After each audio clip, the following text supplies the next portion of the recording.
আপনি ক্ষমতার চেয়ারে বসছেন, ক্ষমতা পাইয়া ক্ষমতার চেয়ারে বসছেন। এই ক্ষমতার চেয়ারে বসে একবার কি আল্লাহ পাকের শুকরিয়া আদায় করছেন? একবার আপনার আল্লাহ পাকের শুকরিয়া আদায় করেন নাই। চেয়ারে, ক্ষমতার চেয়ারে বসছেন আপনি, একবার আল্লাহ পাকের শুকরিয়া আদায় করেন নাই।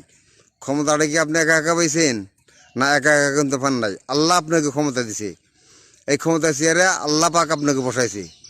আপনার উচিত ছিল আল্লাহ পাকের শুকরিয়া আদায় করা। আল্লাহ পাকের শুকরিয়া আদায় করলে সেটা সবচেয়ে উত্তম হতো। ক্ষমতায় বৈশা যদি সদ্ব্যবহার করেন, ক্ষমতার অপব্যবহার না করেন, তাহলে আল্লাহ আপনাকে টিকে রাখবে। আর ক্ষমতার যদি অপব্যবহার করেন, আল্লাহ আপনাকে টিকে রাখবে না। আপনাকে আবার আল্লাহ পাক নামাই দেবো আপনাকে ক্ষমতা চেয়ারি থেকে। কাজে ক্ষমতা পাইয়া আল্লাহর শুকরিয়া আদায় করুন এবং আল্লাহর পাকে শুকরিয়া আদায় করবেন। আল্লাহ পাকে শুকরিয়া আদায় করবেন। আর মানুষের সাথে সৎ ব্যবহার করতে হবো, মানুষকে ভালোবাসতে হবো। মানুষের সাথে সৎ ব্যবহার করলে সেই ক্ষমতা টিকা থাকে।